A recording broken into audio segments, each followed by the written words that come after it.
इन प्यारे बच्चों, स्वागत है आपका आपके अपने परिवार भारतवर्ष क्लासेस में।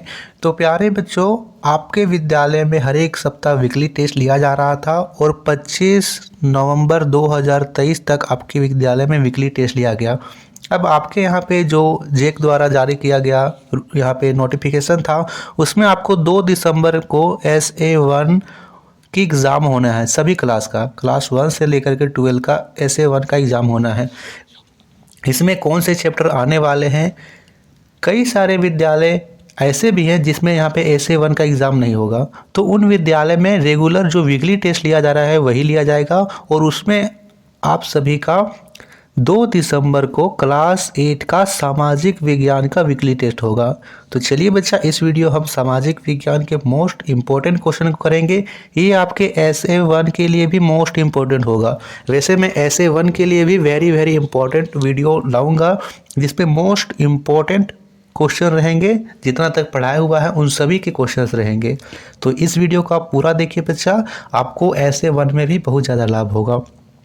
जल्दी से इस वीडियो को लाइक करेंगे और अपने अपने दोस्तों को शेयर कर देंगे। इसकी PDF हमारे टेलीग्राम चैनल पर मिल जाएगी। टेलीग्राम चैनल का लिंक डिस्क्रिप्शन में है। चलिए स्टार्ट करते हैं। तो पहला प्रश्न दिया गया है, सुनहरा रेशा के नाम से किसे जाना जाता है? गन्ना, कपास, पटसन या इनमें से कोई नहीं? तो यहाँ पे सही विकल्प है C, पटसन। पटसन को सुनहरा रेशा के नाम से जाना जाता है। यहाँ पे कपास के बारे में कहा जाता है सफ़ेद सोना, है ना। सफ़ेद सोना कपास को कहा जाता है, तो ये भी आप याद रखिएगा। अगला प्रश्न है, रोटी की टोकरी किसे कहा जाता है? बहुत इंपॉर्टेंट क्वेश्चन है बच्चा, आप सभी यहाँ पे पूरा देखिए, आपको बहुत ही ज़्यादा लाभ होगा। यदि आपके विद्यालय में SA1 का भी एग्ज़ाम होता है तो इसके लिए भी मोस्ट एक्सपेक्टेड क्वेश्चन है। वेल्ड्स, प्रेरीज, डाउन्स या इनमें से कोई नहीं? तो सही विकल्प यहाँ पे B है, प्रेरीज। प्रश्न संख्या 3 दे रखा है, चावल का सबसे बड़ा उत्पादक देश कौन है? भारत, चीन, जापान या अमेरिका? तो चावल के उत्पादक पूछ रखा है, सही विकल्प B है, चीन। अच्छा, आप सभी यहाँ पे कमेंट कीजिए, चावल के उत्पादन में भारत का कौन सा स्थान है? चावल के उत्पादन में भारत का कौन सा स्थान है? देखते हैं कितने बच्चे यहाँ पे सही उत्तर करते हैं। चौथा प्रश्न दे रखा है, आर्थिक क्रियाएं कितनी प्रकार की होती है? 1, 2, 3 या 4? सही उत्तर बताइए। वेरी गुड, 3 सही उत्तर है। पहला होता है प्राथमिक क्रिया, दूसरा होता है द्वितीयक क्रिया और तीसरा होता है तृतीयक क्रिया। कृषि, पशुपालन इत्यादि प्राथमिक क्रिया में आते हैं। द्वितीयक क्रिया में विनिर्माण आता है। ठीक है, ये सभी आपको ध्यान देना है। कृषि कौन सी आर्थिक क्रिया है? प्राथमिक, द्वितीयक, तृतीयक या इनमें से कोई नहीं? तो अभी मैंने बताया कृषि, पशुपालन ये सभी प्राथमिक क्रिया में आते हैं। आखेटक प्राथमिक क्रिया है। छठा प्रश्न है, संविधान के किस अनुच्छेद में अस्पृश्यता का उन्मूलन किया गया है? अनटचेबिलिटी, है ना। अस्पृश्यता का उन्मूलन किस संविधान के किस अनुच्छेद में किया गया है? और बच्चा, यह एक मौलिक अधिकार है। आप किसी को छुआछूत के आधार पर भेदभाव नहीं कर सकते हो। आर्टिकल 17 और इसके अनुसार यदि कोई व्यक्ति ऐसा करता है तो उसे दंडनीय अपराध भी यहाँ पे माना गया, उसे दंड भी मिलेगा। झारखंड में कितनी प्रकार की अनुसूचित जनजातियाँ रहती है? 11, 32, 21 या 45? बताएंगे कौन सा सही विकल्प है? वेरी गुड, B सही विकल्प है, 32।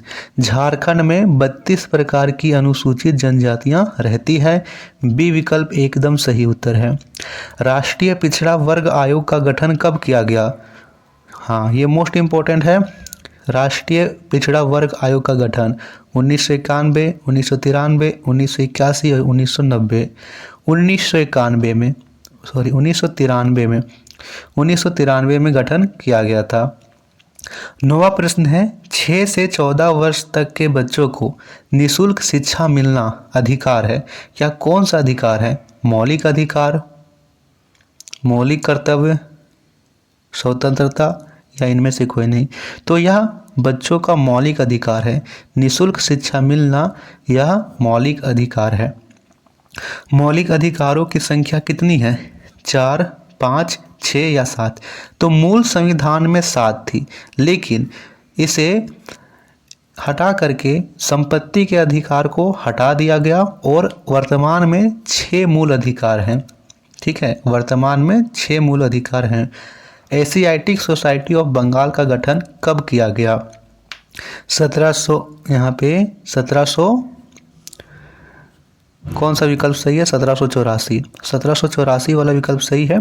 1784 में एशियाटिक सोसाइटी ऑफ बंगाल का गठन किया गया था। कलकत्ता में 1781 में अरबी फारसी इस्लामिक कानून को बढ़ावा देने के लिए मदरसा कौन खोला? वारेन हेस्टिंग्स, डलहौजी, मिंटो या इनमें से कोई नहीं? तो वारेन हेस्टिंग्स ने खोला था। अब इससे भी बहुत प्रश्न बन सकते हैं कि कलकत्ता में मदरसा कब खुला? 1781 में। कौन सी भाषा को? अरबी फारसी इस्लामिक कानून को बढ़ावा देने के लिए। शांति निकेतन की स्थापना कब की गई? 1700, यहाँ पे 1991, 2000, 1901 या 1990? तो यहाँ पे याद रखना है 1901 में शांति निकेतन की स्थापना की गई। शांति निकेतन की स्थापना किसके द्वारा की गई? जल्दी से बताएंगे। शांति निकेतन की स्थापना किसके द्वारा की गई? जल्दी जल्दी से कमेंट कीजिए। लॉर्ड मैकेले किस शिक्षा के पक्षधर थे? हिंदी, अंग्रेजी, फारसी या इनमें से कोई नहीं? तो ये अंग्रेजी शिक्षा के पक्षधर थे। बी विकल्प सही होगा। 15वां प्रश्न है, जोनाथन डंकन द्वारा 1791 ईस्वी में हिंदू विश्वविद्यालय कहाँ स्थापित किया गया? वेरी वेरी इंपॉर्टेंट है, बताइएगा।